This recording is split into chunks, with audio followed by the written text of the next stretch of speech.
Welcome everyone CUET PG की इस series में क्लास 2 जिसमें हम पढ़ेंगे क्रोमेटोग्राफी के बारे में। तो बिना टाइम वेस्ट किए फिर से शुरू करते हैं। अब सबसे पहले मैंने कुछ चीज़ें यहाँ पे पहले से ही ऑलरेडी नोट की हैं टाइम बचाने के लिए। तो सबसे पहले हम स्टार्ट करेंगे कि क्रोमेटोग्राफी की इंपॉर्टेंस क्या है। हमने पिछले लेक्चर में पढ़ा कि जो क्रोमेटोग्राफी होती है, सॉरी इलेक्ट्रोफोरेसिस जो होती है, वो उसमें हम क्या करते हैं, सबसे पहले जो हमारे पास कंपाउंड होता है उसको हम सेपरेट करते हैं और फिर सेपरेट करने के बाद उसे एनालाइज भी किया जा सकता है। ओके, पर इस चक्कर में एक प्रॉब्लम है जो क्रोमेटोग्राफी दूर करेगी। जो ये दोनों फेजेस हैं, जो कि है सेपरेशन वाला और एनालिसिस वाला, ये तो क्रोमेटोग्राफी में होता ही होता है। पर इसके अलावा एक और चीज है जो क्रोमेटोग्राफी हमें करके देगी, वो है प्योरिफिकेशन। ओके, तो अब मैं आपको बता दूं, जो क्रोमेटोग्राफी है वो दो टर्म से मिलके बनी है। जो क्रोमा जिसमें वर्ड है उसका मतलब होता है कलर, और ग्राफी मतलब उसकी स्टडी ही होती है एक तरह से। तो एक्चुअली इसमें सेपरेशन को ही स्टडी किया जाता था। वो स्टार्टिंग में जब इसे डिस्कवर किया गया था तो इसमें क्लोरोफिल को सेपरेट किया गया था सबसे पहले, इसलिए इसका ये नाम पड़ा और उसको चेंज नहीं किया गया। इसमें एक और इम्पॉर्टेंट बात जो आपको याद रखनी है वो है कि इसमें जब हम वर्ड यूज करेंगे सैंपल, उसका मतलब होता है एनालाइट। इसमें मैं एनालाइट यूज करूंगा, तो अगर एनालाइट आएगा तो आप समझ लीजिए कि उसका मतलब है सैंपल, जिसे हमें सेपरेट करना है। तो इसका जो ओवरऑल प्रिंसिपल है, ओवरऑल मतलब जो आप कह सकते हैं कि पूरी क्रोमेटोग्राफी में जो कॉमन चीज है वो है कि sample interaction and separation over stationary phase and mobile phase. अब आप पूछेंगे स्टेशनरी फेज क्या है और मोबाइल फेज क्या है। अब स्टेशनरी फेज एक कांस्टेंट फेज होता है।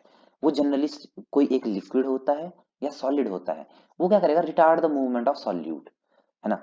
और सॉल्यूट से यहाँ पे हमारा मतलब है एनालाइट, यानी कि सैंपल। ओके, और दूसरा है हमारा मोबाइल फेज। अब मोबाइल फेज है सॉल्वेंट, जिसके अंदर वो सॉल्यूट होगा, वो एक तरह से डिसॉल्व होगा उसके अंदर। और ये मोबाइल फेज क्या करेगा, it will carry the analyte. Okay, अब होता ऐसा है कि जैसे ये स्टेशनरी फेज, एग्जांपल के लिए स्टेशनरी फेज ये शीट है, राइट। और इस पे मैंने क्या किया, ये मोबाइल फेज जो कैरी करेगा अपने अंदर सॉल्यूट यानी कि सैंपल, उसको मैंने इस पर डाला। ओके, तो यहाँ क्या है, ये मोबाइल फेज धीरे धीरे धीरे धीरे ऐसे नीचे को मूव करेगा। इसमें आप देख सकते हैं मोबाइल फेज में जो मोबाइल है उसका मतलब है मूवमेंट। तो ये इसीलिए वो मूवमेंट करेगा ओवर द स्टेशनरी फेज। जो स्टेशनरी फेज, स्टेशनरी का मतलब है कांस्टेंट है, एक जगह पे खड़ा हुआ।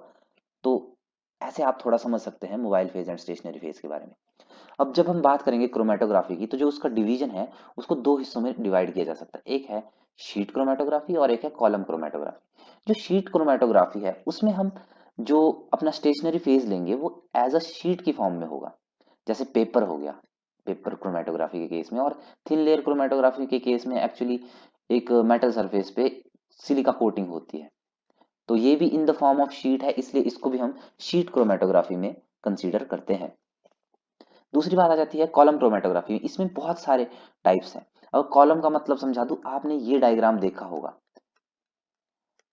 अगर आपने ये डायग्राम नहीं देखा, आप पहली बार इसको स्टडी कर रहे हैं, तो आप ये समझ लीजिए कि जैसे हमने 11th 12th क्लास में प्रेसिपिटेशन रिएक्शन किया था ना, ऐसे हम एक नल से ड्रॉप बाय ड्रॉप अपना सैंपल डालते थे, जिसमें हम मतलब जो टाइट्रेशन रिएक्शंस थे, बेसिकली नॉट प्रेसिपिटेशन, गलती से बोल दिया। तो टाइट्रेशन रिएक्शन में जब वो लिक्विड हम ऐसे रिलीज करते थे, तो जो ये ऊपर का पार्ट था ना उसमें, उसे हम कॉलम बोलते थे। अब ये कॉलम क्या करेगा, ये कॉलम होल्ड करता है हमारे स्टेशनरी फेज को, जिसके ऊपर बाद में मोबाइल फेज डाला जाता है। ओके, तो अब इसमें अलग अलग तरह की क्रोमेटोग्राफी आती है, जैसे hydroxyapatite chromatography, size exclusion, ion exchange, affinity, HPLC, gas chromatography, gas liquid chromatography, reverse phase and hydrophobic interaction chromatography. Basically ये ही आपको स्टडी करनी है क्रोमेटोग्राफी में, और सीयूईटी पीजी के लिए काफी है ये। ओके, तो हम सबसे पहले स्टार्ट करेंगे शीट क्रोमेटोग्राफी में। अब शीट क्रोमेटोग्राफी जब हम स्टार्ट करेंगे तो सबसे पहले हम ऑब्वियसली करेंगे पेपर क्रोमेटोग्राफी से स्टार्ट,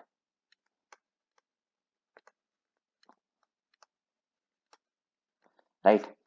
तो पेपर क्रोमेटोग्राफी का कुछ हिसाब ऐसा है कि इसमें जो स्टेशनरी फेज होगा वो एक पोलर शीट होगी एक्चुअली, नॉट शीट। अब मैं इसमें एक्सप्लेन करूंगा, पहले लिख लूं। और मोबाइल फेज है नॉन पोलर, राइट। अब इसमें एक हम पेपर यूज करते हैं। वो पेपर सेलुलोज का पेपर होता है, नाइट्रोसेलुलोज बेसिकली। उसमें क्या होता है कि जैसे ये पेपर है ना, उस पेपर के अंदर होते हैं पोर्स। ये इतने बड़े नहीं होते जितने यहाँ पे शो किए हैं। पोर्स मतलब थोड़े थोड़े गैप या छेद जैसे होते हैं। उस पे क्या करते हैं कि वाटर वेपर्स जो हैं वो जाके उस पे सेटल हो जाते हैं। वाटर वेपर जब उस पे सेटल हो गए तो एक्चुअली वो वाटर वेपर जो है, वेपर्स, वो लिक्विड फेज में है। तो इसमें वो लिक्विड ही है, राइट। और जो हमारा मोबाइल फेज होगा जो कि नॉन पोलर होगा, वो भी हम लिक्विड ही यूज करेंगे उसके अगेंस्ट। ओके। तो इसमें मैं आपको बता दूं कि इसे हम लिक्विड लिक्विड क्रोमेटोग्राफी में भी पढ़ सकते हैं। Liquid liquid chromatography, okay. तो इसमें बात यह है कि आप बस ये समझ लीजिए कि भले ही हम पेपर यूज कर रहे हैं, पर वो पेपर हम यूज कर रहे हैं as a sheet. It's not actual stationary phase, right. तो उसमें जो हम लिक्विड वाटर वेपर्स जो हैं, जो उसके पोर्स या फिर आप ऐसे कह सकते हैं जो उसमें गैप्स होते हैं वहां पे जाके सेटल हो गए जो वाटर वेपर्स, वो एक्ट करेंगे एज अ स्टेशनरी फेज। तो इसीलिए ये लिक्विड में हम स्टेशनरी फेज इसमें लिक्विड ही कहेंगे इसमें। और जो नॉन पोलर होगा लिक्विड, उसमें हम बहुत सारे नॉन पोलर लिक्विड्स यूज कर सकते हैं, जैसे benzene, toluene, chloroform, acetic acid वगैरह, जो कि मोबाइल फेज की तरह काम करेंगे, जिसमें हम सैंपल डालेंगे और वो चलेगा। आई I मीन उसको रन करेंगे। अब पेपर क्रोमेटोग्राफी पता नहीं आपने देखी है चाहे नहीं देखी है, पर मैं आपको थोड़ा सा एक्सप्लेन कर दूं। ये हमारे पास एक शीट ऑफ पेपर होती है जो एक होल्डर से आप कह सकते हो ऐसे टाइड होती है, ओके। हम सैंपल यहाँ एंड के पास रखते हैं। सपोज मैंने ये 3 सैंपल रख दिए, और एक कंटेनर होता है हमारे पास ऑब्वियसली। यहाँ पे हम मोबाइल फेज डालेंगे, मतलब हमारा जो लिक्विड होगा वो हम यहाँ डालेंगे, राइट। ये मैंने थोड़ा सा ऐसे ही बना दिया। अभी एडजस्ट कर लें, ड्राइंग कुछ उतनी कुछ खास है नहीं। तो जब ये लिक्विड इससे टच होगा तो ये धीरे धीरे धीरे धीरे ऊपर को मूव करेगा, राइट। और जब ये मूव करेगा तो उसके साथ क्या होगा, जो ये हमारा सैंपल है ना, सपोज ये एक ही सैंपल है अभी के लिए, राइट। तो ये जब इसके साथ मूव करेगा तो ये अलग अलग कंपोनेंट्स में डिवाइड हो जाएगा। और ये डिपेंड करेगा कि उसकी इंटरेक्शन जो स्टेशनरी फेज है उसके साथ कैसी है। अभी इंटरेक्शन का पता कैसे चलेगा? पता ऐसे चलेगा कि देखिए, स्टेशनरी फेज जो हमने रखा है वो हमने पोलर रखा है, और जो मोबाइल फेज है वो नॉन पोलर है। आने वाली जितनी भी क्रोमेटोग्राफी होंगी, मैक्सिमम में हम स्टेशनरी फेज पोलर ही रखेंगे और मोबाइल फेज नॉन पोलर, ये आप ध्यान रख लीजिए।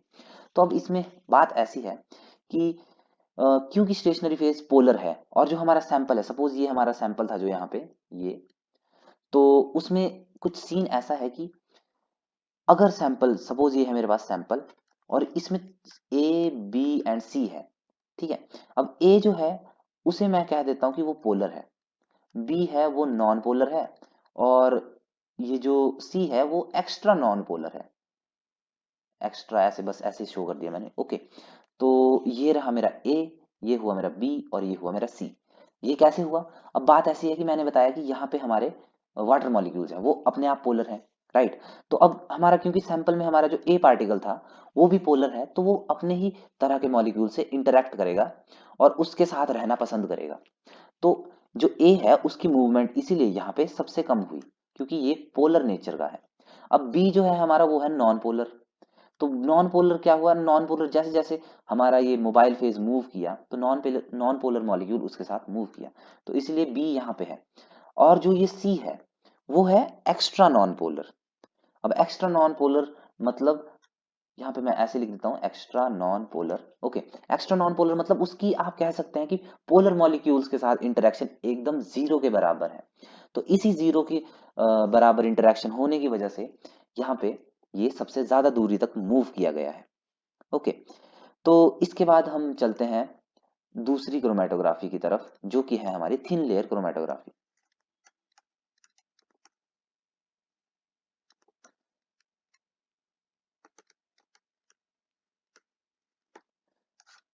थोड़ा जल्दी जल्दी लिख रहा हूँ इसलिए हैंड राइटिंग की थोड़ी प्रॉब्लम होगी, सुनने पे आप थोड़ा ज़्यादा ध्यान रखिए।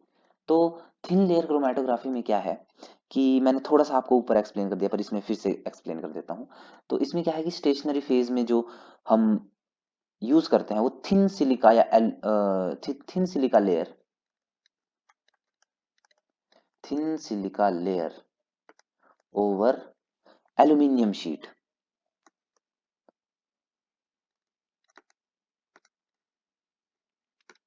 ओके, इसमें क्या है, ये हमारे पास एक एल्यूमिनियम शीट है, इसके ऊपर हमने सिलिका की, फाइन सिलिका की कोटिंग कर दी है, और ये सिलिका एक्ट करेगा as a stationary phase, right. और इसमें जो हम मोबाइल फेज यूज करते हैं वो अगेन नॉन पोलर होगा। तो जो जो हमने ऊपर यूज किए नॉन पोलर, राइट, तो वही इसमें भी यूज होंगे, जैसे बेंजीन या फिर टॉलिन, क्लोरोफॉर्म, एटसेट्रा, राइट। तो इसमें क्या होगा कि हम यहाँ पे सैंपल अपना पुट करेंगे, वो भी मूव करेगा, और इसमें जो प्रिंसिपल लगता है वो लगता है प्रिंसिपल ऑफ एड्सॉर्प्शन।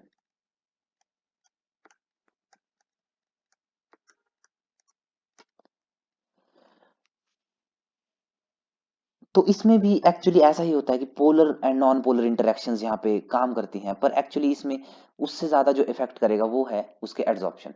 अब एड्सॉर्प्शन एक वो फिनोमिना है कि आप कह सकते हैं सरफेस एब्जॉर्प्शन है। जो एब्जॉर्प्शन होती है उसमें मॉलिक्यूल्स दूसरे मॉलिक्यूल के अंदर चला जाता है, पर जो एड्सॉर्प्शन होती है उसमें वो बाहर बाहर सरफेस पे अटैच हो जाता है। वही फिनोमिना है हमारा एड्सॉर्प्शन फिनोमिना। ओके, तो यहाँ पे वीक नॉन कोवेलेंट इंटरेक्शंस आपको देखने के लिए मिल सकती हैं। इसके साथ साथ मैं यहाँ पे रिटेंशन फैक्टर की भी बात करूंगा। ओके, तो रिटेंशन फैक्टर क्या है? रिटेंशन फैक्टर है कि हमारे सॉल्यूट ने कितना डिस्टेंस कवर किया सॉल्वेंट के कंपैरिजन में। ठीक है, अब ये कैसे एक्सप्लेन करूं मैं? ये ऐसे एक्सप्लेन होगा कि जैसे ये हमारे पास शीट है, राइट। अब यहाँ का डिस्टेंस 0 है, और सपोज यहाँ है 10 डिस्टेंस। अब जो हमारा सॉल लेट से सॉल्यूशन है उसमें है हमारे पास सॉल्यूट और सॉल्वेंट। जो हमारे पास सॉल्वेंट है वो ऑब्वियसली जब नंबर 10 पे पहुंच जाएगा तब हम रीडिंग लेना सपोज स्टार्ट कर देते हैं। और जो उसमें हमारे पास सैंपल था, यानी कि हमारा सॉल्यूट था, वो सपोज अलग अलग सेपरेट हो गया और वो इस क्वांटिटी पे पहुंच गया। सपोज ये है 6 और ये वाला है 4। ओके, तो रिटेंशन फैक्टर क्या हुआ कि जैसे यहाँ पे रिटेंशन फैक्टर हुआ 6/10, तो इज इक्वल टू 0.6 हुआ यहाँ पे।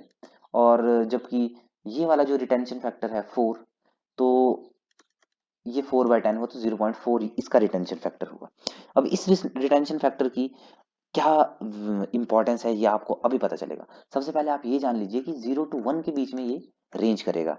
ओके, तो जबकि ये 0 to 1 की रेंज में ये रहेगा, तो इससे हमें क्या पता चलता है? जब मॉलिक्यूल 0 पे होगा तो नो डिस्टेंस ट्रेवल्ड, और जब 1 होगा तो इसका मतलब है maximum distance travelled, maximum distance travelled. Okay, तो अब आप एक बार ध्यान से सोचिए, इसमें हमने जो स्टेशनरी फेज लिया था वो हमने ऑब्वियसली पोलर लिया था, क्योंकि हमारे पास mobile phase of course non polar है, राइट। तो क्योंकि हमारा सॉरी स्टेशनरी फेज हमारा पोलर था, तो जो पोलर मॉलिक्यूल्स होंगे वो बहुत ही कम डिस्टेंस ट्रेवल करेंगे। तो मतलब 0 या 0 के आसपास होगा जो सैंपल, वो होगा स्ट्रॉन्ग पोलर, राइट। और जो हमारा 1 के आसपास होगा जिसने मैक्सिमम डिस्टेंस ट्रेवल किया, वो होगा maximum non polar, let's just say maximum for this time. So maximum non polar जो होगा वो मैक्सिमम डिस्टेंस ट्रेवल करेगा। और इसके साथ साथ जब हम ना सैंपल्स यहाँ पे डालेंगे, तो इसके साथ साथ हम एक स्टैंडर्ड सैंपल भी डाल सकते हैं, स्टैंडर्ड। तो उसमें क्या होगा, वो अलग अलग जगह पे जाके अपने आप को रिटेन करेगा, जैसे 1 2 3 4 5 6 7 8 9 और ये 10। ठीक है, तो इसके अकॉर्डिंग हम इसको कंपेयर कर सकते हैं कि क्या, जैसे सपोज इस वाले की रिटेंशन फैक्टर वैल्यू 0.1 है, लेट्स जस्ट से 0.2 ऐसे ऐसे, तो उससे हम कंपेयर कर सकते हैं अपने सैंपल को। इसलिए हमारे पास रिटेंशन फैक्टर या रिटेंशन वैल्यू की इंपॉर्टेंस हमें पता होनी चाहिए, और ये 0 to 1 के बीच में लाया करेगा, ये आप कभी मत भूलिए। तो इसके बाद हम जो क्रोमेटोग्राफी पढ़ने जा रहे हैं वो है कॉलम क्रोमेटोग्राफी।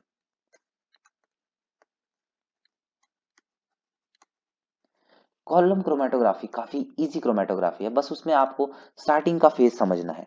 सबसे पहले कॉलम मैंने आपको एक्सप्लेन कर दिया था, तो बेसिकली ये फुल ऑन उसी प्रिंसिपल पे चलेगी कि कॉलम के थ्रू जब हम मोबाइल फेज को पास करेंगे, वो कॉलम कंटेन करेगा स्टेशनरी फेज को, है ना। तो सबसे पहले जो उसमें है वो है, हम पढ़ेंगे हाइड्रोक्सीपेटाइट, हाइड्रोक्सीपेटाइट क्रोमेटोग्राफी, ऐसे कर दिया, सॉरी। तो hydroxyapatite chromatography is also called mixed mode chromatography. Mixed mode chromatography, right. तो हाइड्रोक्सीपेटाइट जो क्रोमेटोग्राफी है उसे हम मिक्स्ड मोड क्यों बोलते हैं? वो इसलिए बोलते हैं क्योंकि ये बेसिकली दो प्रिंसिपल्स पे काम करता है। इसका जो फर्स्ट प्रिंसिपल है, राइट, वो है इलेक्ट्रोस्टैटिक इंटरैक्शंस। इलेक्ट्रोस्टैटिक इंटरैक्शंस वो होता है फॉस्फेट के साथ। और जो इसका दूसरा प्रिंसिपल है वो है मेटल एफिनिटी, वो होती है कैल्शियम के साथ, राइट। अब इसमें क्या होता है कि जो हम कंपोनेंट यूज करते हैं वो होता है hydroxylated calcium phosphate. Hydroxylated calcium phosphate. अब ये जो हाइड्रोक्सिलेटेड कैल्शियम फॉस्फेट है, ये आप देख सकते हो, इसका कैल्शियम पार्ट उसके लिए मेटल एफिनिटी प्रोवाइड करेगा और फॉस्फेट पार्ट उसके लिए इलेक्ट्रोस्टैटिक इंटरेक्शन प्रोवाइड करेगा। और जब भी कोई मोबाइल फेज इसके थ्रू हम पास करेंगे तो इन दोनों इंटरेक्शंस की वजह से उनका सेपरेशन होगा। ये जो हाइड्रोक्सीपेटाइट क्रोमेटोग्राफी है, इसमें आप इसी हाइड्रोक्सीलेटेड कैल्शियम फॉस्फेट को स्टेशनरी फेज मान सकते हो।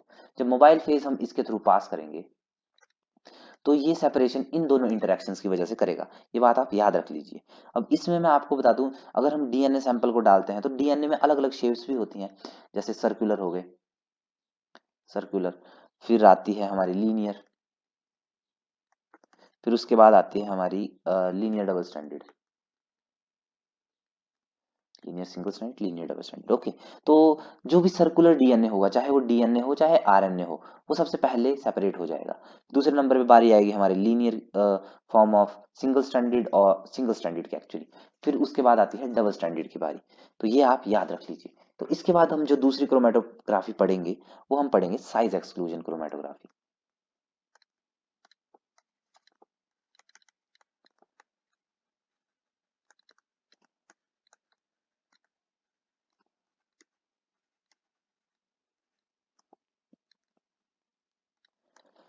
ओके, इन दिस क्रोमेटोग्राफी आप याद रख लीजिए कि सेपरेशन हमेशा होगा on the basis of size. Separation basis है साइज। तो इसमें जो हम स्टेशनरी फेज यूज करेंगे वो हमारे पास जेल बीड्स होंगे। बीड्स आप ऐसा समझ लीजिए गोले गोले जैसे कुछ होते हैं, बस वो बीड्स होंगे, अंदर से पोरस होंगे, ओके। तो उसमें जो हम बेसिकली मटेरियल यूज करते हैं वो है सिफाडेक्स, सिफारोस और बायोजेल।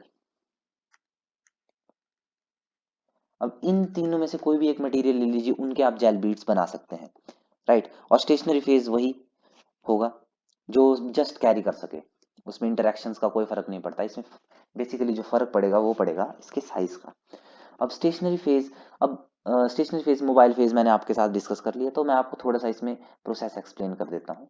सब यहाँ पे मैं सिर्फ दो बीड्स ही बनाऊंगा, राइट। और इसमें जो ये मैंने लाइंस दिखाई हैं, ये समझ लीजिए कि ये इसके अंदर वो गैप है, एक कैनाल सिस्टम जैसा बना हुआ है जिसके थ्रू कुछ बीट्स पास हो सकते हैं। अब सपोज हमारे पास है, आप रख लीजिए कि तीन हमारे पास सैंपल है। एक है हमारे पास डॉट टाइप स्मॉल मॉलिक्यूल, एक है हमारे पास मीडियम मॉलिक्यूल और एक है हमारे पास large molecule, large medium and small, right. अब जो स्मॉल मॉलिक्यूल होगा वो क्या करेगा, स्मॉल मॉलिक्यूल क्या करेगा कि जो स्मॉल मॉलिक्यूल है वो इसके अंदर अंदर से ऐसे करके फिर आगे की तरफ जाएगा। और ये बाहर से भी पास हो सकता है और अंदर से भी पास हो सकता है, ठीक है। जबकि जो मीडियम मॉलिक्यूल है वो क्या करेगा, वो साइड से पास होगा, कुछ कुछ कैनाल ले लेगा, वो हर एक कैनाल से पास होके नहीं जाएगा, किसी से साइड से होके जाएगा, किसी से सेंटर से होके जाएगा। और ये जो स्मॉल मॉलिक्यूल है ये बेसिकली कैनाल टू कैनाल ही चलेगा, ओके। तो इसके बाद बारी आती है लार्ज मॉलिक्यूल की। अब लार्ज मॉलिक्यूल इतना बड़ा है वो किसी भी पोर में नहीं जाएगा, तो साइड साइड से होकर निकल जाएगा। अब जब इसका एल्यूशन होगा, राइट, तो क्योंकि ये जो लार्ज मॉलिक्यूल है इसको सबसे कम डिस्टेंस ट्रेवल करना पड़ा है तो लार्ज मॉलिक्यूल सबसे पहले आएगा, फर्स्ट। अब उसके बाद मीडियम मॉलिक्यूल सेकंड आया, और स्मॉलेस्ट आया थर्ड। अब इसी सीक्वेंस में आप कह सकते हैं कि इसमें सेपरेशन होता है on the basis of size. देखिए, जो स्मॉलेस्ट साइज का था वो सबसे लास्ट में, ओके, जो स्मॉलेस्ट था ये लास्ट में आया, और जो लार्जेस्ट था वो सबसे फर्स्ट में एल्यूट आउट हुआ। अब इसकी एल्यूशन ऑटोमेटिकली ही हो जाएगी, आपको बस टाइम नोट करना है और ये देखना है कि सेपरेशन अच्छे से हुई है या नहीं, और हो जाएगा मतलब बेसिकली। अब इसके बाद जो हम डिस्कस करेंगे वो है हमारी ion exchange chromatography. Ion exchange, अब आयन एक्सचेंज क्रोमेटोग्राफी, इसमें जो हम स्टेशनरी फेज लेंगे वो एक्चुअली आप कह सकते हैं कि वो डिपेंड करता है कि आपको सेपरेट क्या करना है, ठीक है। तो सबसे पहले हम इसकी इंट्रोडक्शन करेंगे। तो separation is on the basis of charge, separation charge के बेसिस पे होगा यहाँ पे, ओके। तो चार्ज ऑन आयन कैसा है, मतलब जिस सैंपल को हमें सेपरेट करना है वो किस तरह का है उसके ऊपर डिपेंड करता है, ठीक है। तो इसमें हम बेसिकली जो यूज करते हैं, हम सबसे पहले मैं आपको बता दूं कि कोई भी बायोमोलिक्यूल है, कोई सारे नहीं पर मतलब मैक्सिमम बायोमोलिक्यूल्स ऐसे होते हैं जो पीएच के अकॉर्डिंग जिन पे चार्ज चेंज हो सकता है, ठीक है।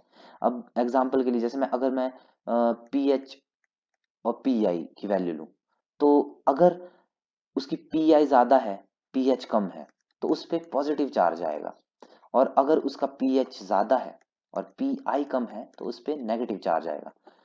पीएच कम तो पॉजिटिव चार्ज, पीएच ज्यादा तो नेगेटिव चार्ज। अब पीआई मैंने आपको पिछली वीडियो में बताया था आइसो इलेक्ट्रिक पॉइंट है, iso electric point, okay. PI is also a pH, right. PH at which charge on a molecule is zero, so उसमें इलेक्ट्रिकल इन्फ्लुएंस्ड मूवमेंट्स नहीं होती उस टाइम। बट अगर हम उसकी पीएच को उस पर्टिकुलर पॉइंट से ऑल्टर करें, जैसे सपोज मैंने इसकी पीएच 7 रखी है, राइट, पर इसकी सपोज कोई मॉलिक्यूल है, लेट्स से मेरे पास एक्स मॉलिक्यूल है, उसकी पी आई है 7, ठीक है। X molecule P I is equal to 7। अब अगर मैं उस सराउंडिंग का पीएच चेंज करूं, है ना, अगर मैं पीएच 7 से कम कर दूं, लेट अस से मैंने 6.5 ही कर दिया या फिर 2 कर दिया, तो जो ये मेरे पास एक्स मॉलिक्यूल है इसमें पॉजिटिव चार्ज आ जाएगा, और अगर मैं ज्यादा करूं तो इस एक्स मॉलिक्यूल पे नेगेटिव चार्ज आ जाएगा। वही मैंने यहाँ पे एक्सप्लेन किया है, right.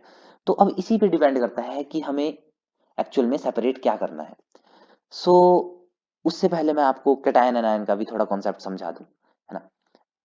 Anion is equal to negatively charge atom, right, और cation is equal to positively charge, okay. But जब हम बात करते हैं एक्सचेंजर्स की, अगर हम बात करेंगे एनायन एक्सचेंजर की, एनायन एक्सचेंजर, तो वो पॉजिटिवली चार्ज होगा ताकि वो इसको अट्रैक्ट कर सके, और जब हम बात करेंगे कैटायन एक्सचेंजर की तो वो नेगेटिवली चार्ज होगा, वो होगा नेगेटिवली चार्ज ताकि वो कैटायन को एक्सचेंज करे। इसका नाम एक्सचेंजर है, ये इलेक्ट्रोड्स होते हैं एक तरह के, ताकि इसके नाम में अनायन है पर ये पॉजिटिव है, इसलिए है क्योंकि ये अनायन को अपनी तरफ अट्रैक्ट करेगा, और कैटायन एक्सचेंजर में कैटायन इसलिए क्योंकि वो कैटायन को अपनी तरफ अट्रैक्ट करेगा, ठीक है। तो अब हम अगर हम देखें तो हम अगर हमें एसिडिक एक्सचेंजर चाहिए, एसिडिक एक्सचेंजर, तो जो एसिडिक एक्सचेंजर होता है वो हमारे पास कैटायनिक एक्सचेंजर होता है, कैटायनिक एक्सचेंजर। अब इस कैटायनिक एक्सचेंजर में जो हम स्टेशनरी फेज यूज करते हैं वो है सी एम सेलुलोज। अब सी एम सेलुलोज में सी एम का मतलब होता है कार्बोक्सी मिथाइल, ओके। अब आप सोचिए, मैंने आपको बताया कि कैटायनिक एक्सचेंजर जो है वो नेगेटिवली चार्ज होता है, और जो ये सी एम सेलुलोज है मतलब कार्बोक्सी मिथाइल है, ये कार्ब ऑक्सी। अब इस कार्ब ऑक्सी में आप देख सकते हो ये नेगेटिव चार्ज है, तो इसीलिए ये नेगेटिवली चार्ज होगा, और जो पॉजिटिव है वो इसकी तरफ अट्रैक्ट होंगे, इसीलिए हम स्टेशनरी फेज में ये सी एम सेलुलोज को यूज करेंगे। अब सिमिलरली हमें बेसिक एक्सचेंजर चाहिए होगा अगर, तो बेसिक एक्सचेंजर जब हम एनायनिक एनायनिक को यूज करेंगे तो हम उसमें यूज करते हैं डी ई ए ई, जिसका मतलब होता है di ethyl amino ethyl, D E A E, di ethyl amino ethyl. Okay, ये आप नोट कर सकते हैं, मैं लिख नहीं रहा हूं टाइम बचाने के लिए।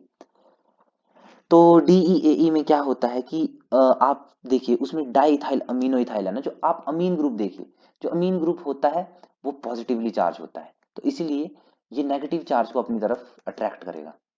ओके, तो हम इसी के बेस पे हम इसमें आप कह सकते हैं कि सेपरेशन करेंगे, है ना।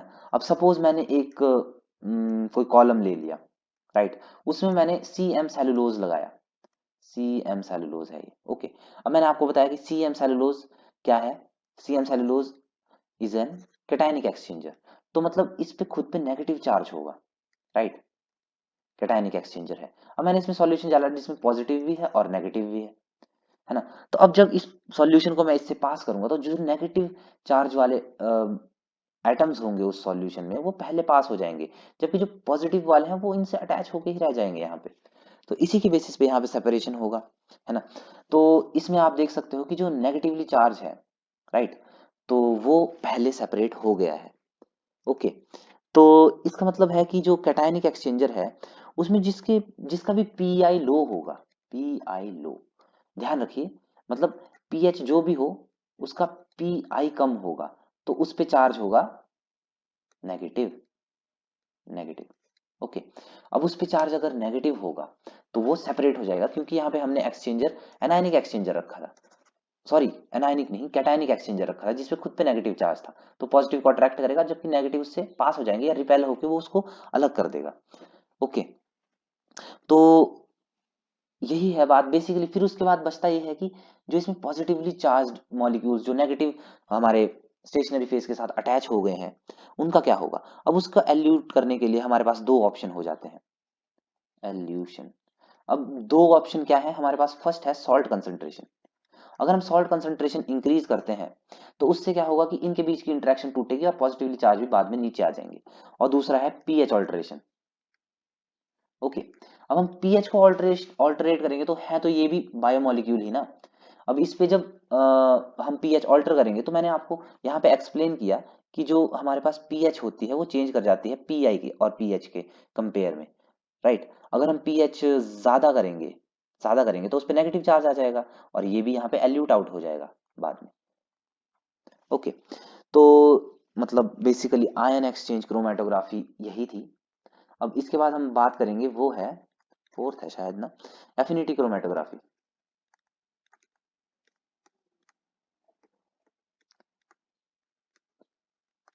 अब एफिनिटी क्रोमेटोग्राफी जो होती है वो बेसिकली चलती है, आप कह सकते हो टारगेट और लीगेंड पे, टारगेट और लीगेंड पे। किसी किसी को ये टारगेट लीगेंड समझ नहीं आता, तो पर अगर आपको समझ आए तो ये समझ आ जाएगा आपको, एंटीबॉडी एंटीजन। ओके, ओ सॉरी, एंटीबॉडी एक्चुअली लीगेंड होती है, एंटीजन टारगेट होता है। ओके, हमारे पास एक कॉलम है सपोज, राइट, उस पे हमने आप कह सकते हो यहाँ पे हमारी एंटीबॉडीज की कोटिंग है। अब इन एंटीबॉडीज जो हमारे पास होती हैं, एंटीबॉडीज जो हमारा लीगेंड है एंटीबॉडीज, राइट, उसमें क्या है कि ये एंटीबॉडीज काफी स्पेसिफिक होती हैं, नॉट जस्ट एनी एंटीबॉडीज, मतलब एंटीबॉडीज हम वैसे मोनोक्लोनली यूज करते हैं तो वो स्पेसिफिक होंगी ही ऑफ कोर्स, पर एंटीबॉडीज के अलावा भी कोई और मॉलिक्यूल हो सकता है, जैसे सपोज आप अभी के लिए रख लीजिए कि जैसे एविडिन बायोटिन इंटरेक्शन होती है, राइट, जिसमें एविडिन लीगेंड होता है हमारे पास, तो वो बायोटिन के साथ अटैच हो सकता है। तो इसमें क्या होगा कि जैसे सपोज मैंने यहाँ पे कोई सॉल्यूशन डाला, राइट, उसमें मेरे पास सपोज एक ट्रायंगल भी है और एक स्क्वायर है और एक सर्कल है। अब क्या होगा कि स्क्वायर और सर्कल नीचे उतर जाएंगे, पर जो ये ट्रायंगल है वो यहाँ पे अटैच हो जाएगा एंटीबॉडीज के साथ जाके, राइट। तो मतलब जो हमारा टारगेट था वो वहीं फंस गया। तो इसमें आप कह सकते हैं कि एब्सोल्यूट प्योरिफिकेशन आपको देखने के लिए मिल सकती है, ठीक है। अब और कोई भी कॉम्प्लेक्स मॉलिक्यूल हो वो हम अच्छे से उसको सेपरेट कर सकते हैं। और इसमें अलग अलग इंटरेक्शंस होती हैं, मैं यहाँ पे आपको कुछ मेंशन कर देता हूँ, जैसे एविडिन बायोटिन मैंने बताया, एविडिन बायोटिन, और इसके अलावा जैसे निकल पॉलीहिस्टिडीन होता है, निकल पॉलीहिस्टिडीन, और कौन सा होता है, लैक्टिन पॉलीसैकेराइड्स भी होता है।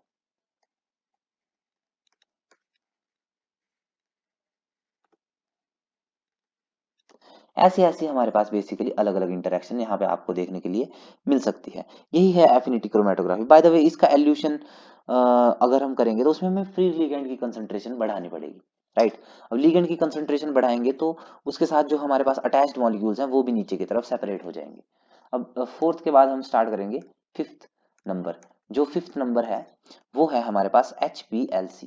HPLC means high performance liquid chromatography. High performance liquid chromatography.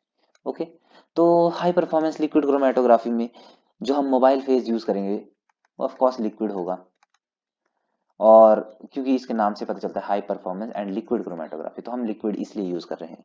और जो स्टेशनरी फेज होगा, स्टेशनरी फेज वो हम सॉलिड ही यूज करते हैं जनरली, पर कभी कभी लिक्विड भी यूज कर सकते हैं। बस उसमें थोड़ा सा सेपरेट हो जाएगा, सेपरेट इन द सेंस कि वो आप कह सकते हो लिक्विड लिक्विड क्रोमेटोग्राफी की तरफ भी जा सकती है। ओके, तो हम ये चीज जो मैं आपको एक्सप्लेन करूंगा वो कुछ इस तरह से एक्सप्लेन करूंगा कि सबसे पहले प्रिंसिपल बता दूं मैं आपको। एक्चुअली इसका कोई पर्टिकुलर प्रिंसिपल नहीं है, राइट। वो क्यों नहीं है? क्योंकि जो इसका जो स्टेशनरी फेज होते हैं वो बहुत सारे होते हैं, मतलब उसमें डाइवर्सिटी आपको काफी अच्छी मिलेगी। डाइवर्सिटी मुझे वर्ड यूज नहीं करना चाहिए, क्या बोलते हैं, वैरायटी अच्छी मिलेगी एक्चुअली, है ना। तो उसकी वैरायटी में आप क्या क्या रख सकते हो, जैसे आपने सिलिका यूज कर दिया, जैसे मैंने अभी तक आपको जो ऊपर ऊपर पढ़ाई तो आप याद करोगे, तो सिलिका में जो हमने प्रिंसिपल लगाया तो वो था एड्सॉर्प्शन, राइट। एड्सॉर्प्शन, तो सिलिका में एड्सॉर्प्शन हो गया।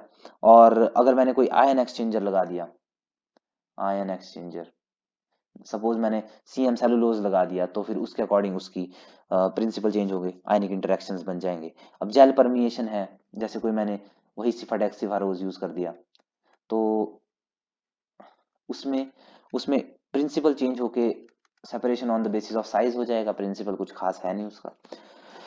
ओके, तो अब इसमें आप ऐसे समझ लीजिए कि ये हमारे पास एक कॉलम है, उसके अंदर मैंने ये स्टेशनरी फेज डाला है, राइट। अब इससे मुझे मोबाइल फेज पास करना है, पर जो मैं मोबाइल फेज इससे पास करूंगा, उस मोबाइल फेज को पास करने के साथ साथ मैं इसके ऊपर एडिशनल प्रेशर लगाऊंगा। और जो प्रेशर मैंने इसके ऊपर लगाया, ये क्या करेगा, सबसे पहले तो उस लिक्विड को अच्छे से नीचे धकेलेगा, तो इसमें क्या होता है, टाइम सेव हो जाता है हमारे पास।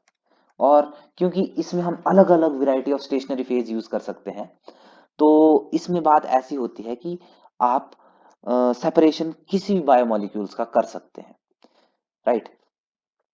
अब इसके बाद जो सिक्स नंबर पे आता है वो आता है हमारे पास gas chromatography. Okay wait, gas chromatography six number पे है। अब गैस क्रोमेटोग्राफी थोड़ी सी इसी की तरह मैच करती है, बस आप थोड़ा समझ जाएंगे जब आप डायग्राम देखेंगे। अब सबसे पहले इस गैस क्रोमेटोग्राफी में क्या होता है कि हमारे पास एक गैस सिलेंडर होता है, राइट। अब इस गैस सिलेंडर में से गैस पास होगी, यहाँ पे एक आप कह सकते हैं एंट्री पॉइंट होगा, जहां पे हम इंजेक्शन से इसके अंदर सैंपल डालेंगे, और ये गैस इस सैंपल को कैरी करेगी और एक कॉलम में ले जाएगी। वहां पे ये पाइप है, ये ऐसे ही कॉइल होगी होगी होगी, नीचे जाएगी, नीचे जाएगी मतलब आगे बढ़ जाएगी एक तरह से नीचे, मैंने बस अभी डायग्रामेटिकली दिखा दिया, ठीक है। अब जब ये आगे की तरफ बढ़ेगी तो आगे मॉनिटर होगा, एक्चुअली ऐसा कह सकते हैं अभी के लिए डिटेक्टर, होगा, वो अटैच्ड होगा मॉनिटर से, राइट। तो उस मॉनिटर स्क्रीन पे हम वेव्स की फॉर्म में उसे डिटेक्ट कर सकते हैं कि सैंपल में कितने अलग अलग मॉलिक्यूल्स प्रेजेंट हैं, राइट। तो यही है बेसिकली हमारी गैस क्रोमेटोग्राफी। अब थोड़ा इसमें क्या क्या कंपोनेंट यूज होते हैं वो भी पढ़ लेते हैं, ठीक है। अब इसमें जो हम स्टेशनरी फेज यूज करते हैं वो हम करते हैं कोई भी लिक्विड एड्सॉर्ब्ड ऑन सॉलिड, मतलब कोई भी नहीं, अकॉर्डिंग टू सैंपल बोल सकते हैं। लेट्स से मैंने एक बीड ले लिया, कोई भी एक बीड ले लिया, अब उसके ऊपर मैं कोटिंग करूंगा किसी भी लिक्विड की, एड्सॉर्ब होंगे जो उस बीड पे, इस बीड पे सपोज मैंने कोई लिक्विड ले लिया, उस पर एड्सॉर्ब होगा। अब जब सैंपल इस पे जाएगा तो इंटरेक्शन होंगी, तो उसके अकॉर्डिंग वो स्लो होगा या फिर फास्ट उससे पास कर जाएगा, उसके बेसिस पे सेपरेशन होंगी। और इसमें जो हम मोबाइल फेज यूज करते हैं वो हम गैसेज यूज करते हैं, ओके। अब गैसेस अलग अलग तरह के हम यूज कर सकते हैं।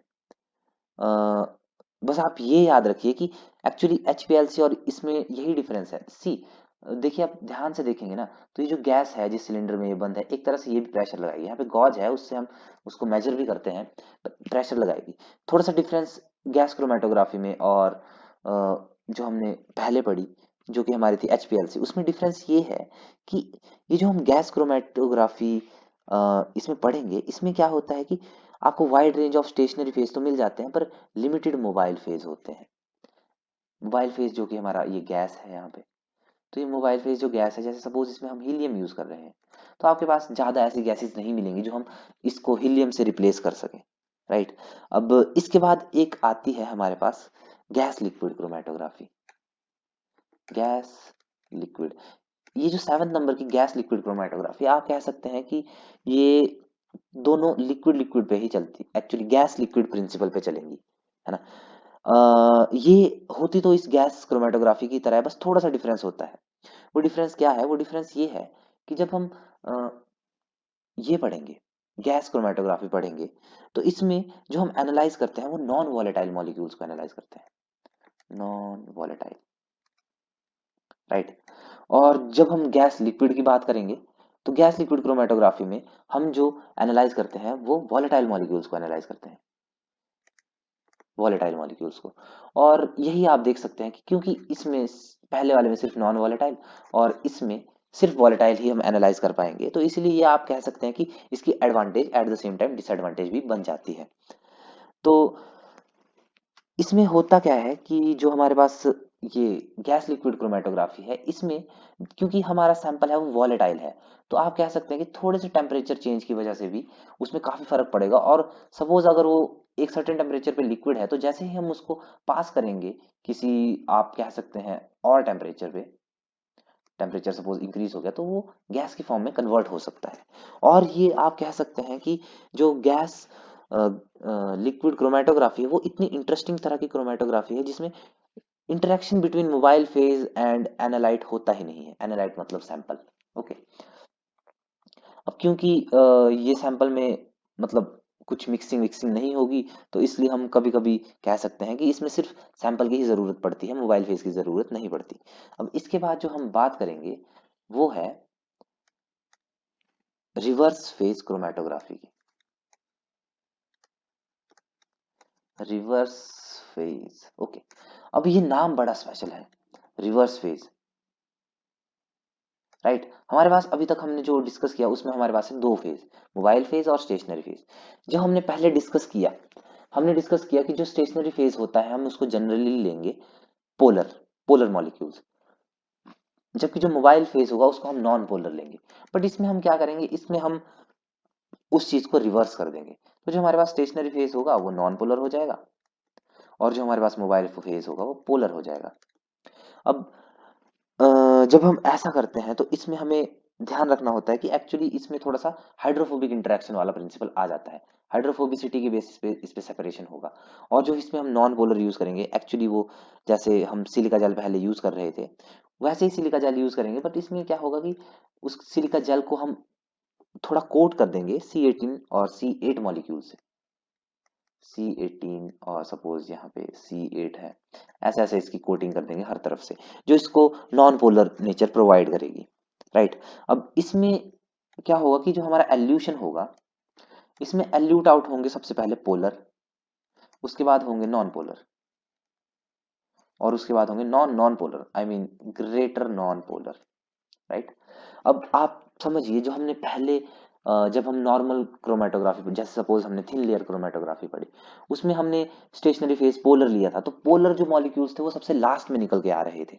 तो जब हम प्योरिफिकेशन प्रोसेस को करेंगे तो उसमें क्या होगा कि हमें एक प्रोडक्ट चाहिए। अब सपोज हमें अगर नॉन पोलर ही चाहिए होता तो हम पहले वाली क्रोमेटोग्राफी तो यूज कर सकते थे, पर अगर हमें पोलर, सपोज पोलर प्रोडक्ट से इस बार हमें काम है इंडस्ट्रीज या किसी और जगह पे, तो अब हम रिवर्स फेज क्रोमेटोग्राफी को यूज करेंगे इंस्टेड ऑफ नॉर्मल क्रोमेटोग्राफी, क्योंकि उसमें हमें पोलर प्रोडक्ट सबसे पहले एल्यूट एल्यूट आउट होके निकलेगा, तो इसलिए हमें ज्यादा प्रॉब्लम फेस करने के लिए नहीं मिलेगी। अब इसके बाद जो मैं लास्ट, ओ सॉरी 9th नंबर है, लास्ट जो मैं आपको पढ़ाऊंगा वो है hydrophobic interaction chromatography. Hydrophobic interaction chromatography.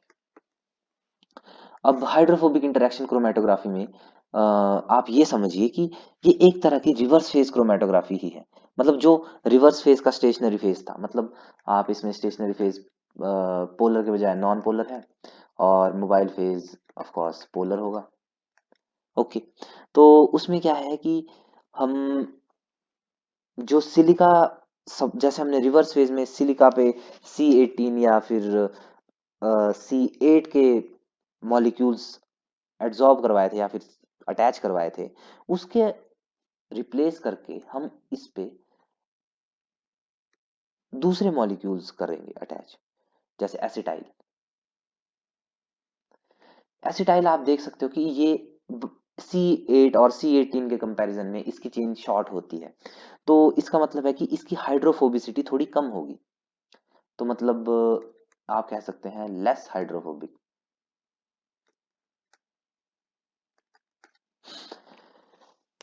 तो ये लेस हाइड्रोफोबिक होंगे,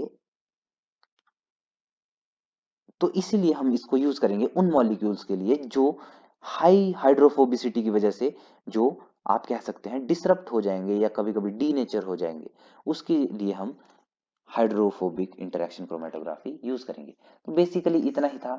मैंने थोड़ा टाइम आपका ज़्यादा ले लिया, but I don't know, time लग गया थोड़ा सा। इसके लिए बने रहने के लिए थैंक यू वेरी मच।